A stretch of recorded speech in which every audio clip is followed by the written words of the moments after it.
नमस्कार, आप सभी का एक बार फिर से स्वागत है। आज सुनेंगे श्रावण मास महत्तम का 17वां अध्याय। श्रावण मास की अष्टमी को देवी पवित्रारोपण, पवित्र निर्माण विधि तथा नवमी का कृत्य। ईश्वर बोले, हे देवेश, अब मैं शुभ पवित्रारोपण का वर्णन करूंगा।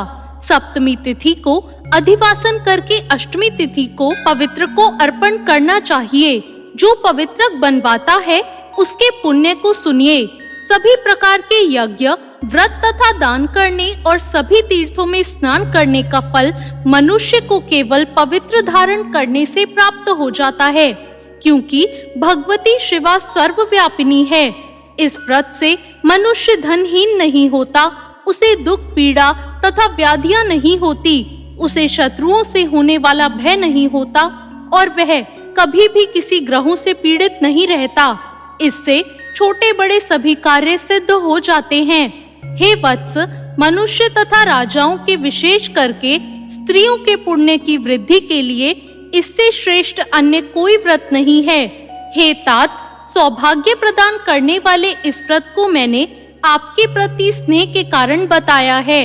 हे ब्रह्मपुत्र, श्रावण मास के शुक्ल पक्ष की सप्तमी तिथि को अधिवासन करके देवी के प्रति उत्तम भक्ति से संपन्न वह मनुष्य सभी सामग्रियों से युक्त होकर पूजा द्रव्यों, गंध, पुष्प, फल आदि अनेक प्रकार के नैवेद्य तथा वस्त्राभरण आदि संपादित करके इनकी शुद्धि करे। इसके बाद पंचगव्य का प्राशन कराए, चरु से दिग्बली प्रदान करे तथा अधिवासन करे। उसके बाद सदृश वस्त्रों तथा पत्रों से इस पवित्र को आच्छादित करे। पुनः देवी के उस मूल मंत्र को उसे 100 बार अभिमंत्रित करके सर्व शोभास्पान्वित उस पवित्र को देवी के समक्ष स्थापित करे।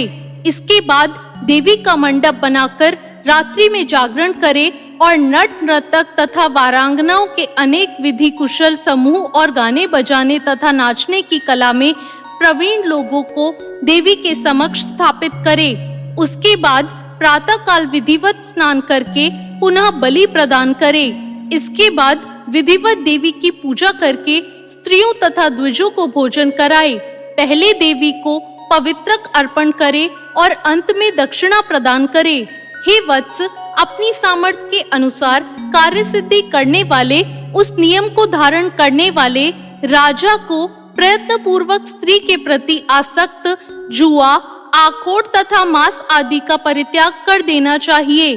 ब्राह्मणों तथा आचार्यों को स्वाध्याय और वैश्यों को खेती का कार्य तथा व्यवसाय नहीं करना चाहिए। 7, 5, 3 अथवा 1 आधा दिन ही त्याग पूर्वक रहना चाहिए और देवी के कार्य में निरंतर अपने मन में आसक्ति बनाए रखनी चाहिए। हे मुनि सत्तम, जो बुद्धिमान व्यक्ति विधान पूर्वक पवित्रारोपण नहीं करता है, उसकी वर्ष भर की पूजा व्यर्थ हो जाती है। अतः मनुष्यों को चाहिए कि देवी परायण तथा भक्ति से संपन्न होकर प्रत्येक वर्ष शुभ पवित्रारोपण अवश्य करे। कर्क अथवा सिंह राशि में सूर्य के प्रवेश करने पर शुक्ल पक्ष की अष्टमी तिथि को देवी को पवित्रक अर्पित करना चाहिए। हे सनत कुमार, इसके न करने में दोष होता है और नित्य करना बताया गया है। सनत कुमार बोले, हे देवादेव, हे महादेव, हे स्वामिन, आपने जिस पवित्रक का कथन किया वह कैसे बनाया जाना चाहिए, उसकी संपूर्ण विधि बताएं। ईश्वर बोले, हे सनत कुमार, सुवर्ण, ताम्र, चांदी, रेशमी वस्त्र से निकाले गए काश के अथवा ब्राह्मणी के द्वारा काटे गए कपास के सूत को तिगुना करके फिर उसका तिगुना करके पवित्रक बनाना चाहिए। उनमें 308 तारों का पवित्रक उत्तम और 270 तारों का पवित्रक माध्यम माना गया है। 180 तारों वाले पवित्रक को कनिष्ठ जानना चाहिए। इसी प्रकार 100 ग्रंथि का पवित्रक उत्तम, 50 ग्रंथि का पवित्रक मध्यम तथा 26 ग्रंथि का सुंदर पवित्रक कनिष्ठ होता है। अथवा 6, 3, 4, 2, 12, 24, 10 अथवा 8 ग्रंथियों वाला पवित्रक बनाना चाहिए। अथवा 108 ग्रंथि का पवित्रक उत्तम, 54 ग्रंथि का मध्यम और 27 ग्रंथि का कनिष्ठ होता है। प्रतिमा के घुटने तक का लंबा पवित्रक उत्तम, जंगा तक लंबा पवित्रक मध्यम तथा नाभि पर्यंत पवित्रक अधम कहा गया है। पवित्रक की सभी शुभ ग्रंथियों को कुमकुम से रंग देना चाहिए। इसके बाद अपने समक्ष शुभ सर्वतोभद्र मंडल पर देवी का पूजन करके कलश के ऊपर बांस के पात्र में पवित्रकों को रखें। 3 तार वाले पवित्रक में ब्रह्मा, विष्णु तथा शिव का आवाहन करके स्थापित करें। इसके बाद का सुनिए। 9 तार के पवित्रक में ओंकार, सोम, अग्नि, ब्रह्मा, समस्त नागों, चंद्रमा, सूर्य, शिव तथा विश्व देवों की स्थापना करें। हे सनत कुमार, अब मैं ग्रंथियों में स्थापित किए जाने वाले देवताओं का वर्णन करूंगा। क्रिया, पौरुषी, वीरा, विजया, अपराजिता, मनोन्मनी, जाया, भद्रा, मुक्ति और ईशा ये देवियां हैं। इनके नामों के पूर्व में प्रणव तथा अंत में नमः लगाकर ग्रंथि संख्या के अनुसार क्रमशः आवाहन करके चंदन आदि से इनकी पूजा करनी चाहिए। इसके बाद प्रणव से अभिमंत्रित करके देवी को धूप अर्पण करना चाहिए। हे सनत कुमार, मैंने आपसे देवी के इस शुभ पवित्रारोपण का वर्णन कर दिया है।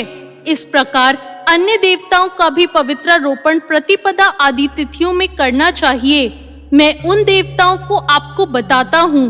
कुबेर, लक्ष्मी, गौरी, गणेश, चंद्रमा, बृहस्पति, सूर्य, चंडिका, अम्बा, वासुकी, ऋषिगण, चक्रपाणि, अनंत, शिवजी, ब्रह्मा और पितृ, इन देवताओं की पूजा प्रतिपदा आदि तिथियों में करनी चाहिए। यह मुख्य देवता का पवित्रारोपण है।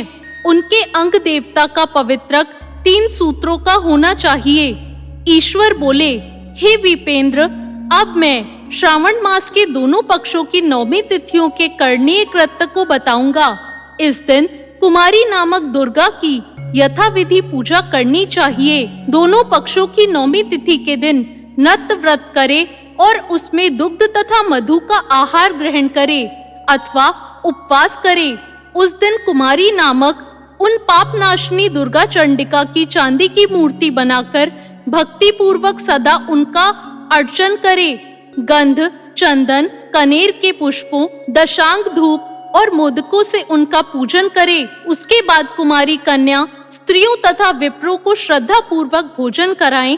फिर मौन धारण करके स्वयं बेलपत्रों का आहार ग्रहण करें। इस प्रकार जो मनुष्य अत्यंत श्रद्धा के साथ दुर्गा जी की पूजा करता है, वह उस परम स्थान को जाता है जहाँ देव बृहस्पति विद्यमान है।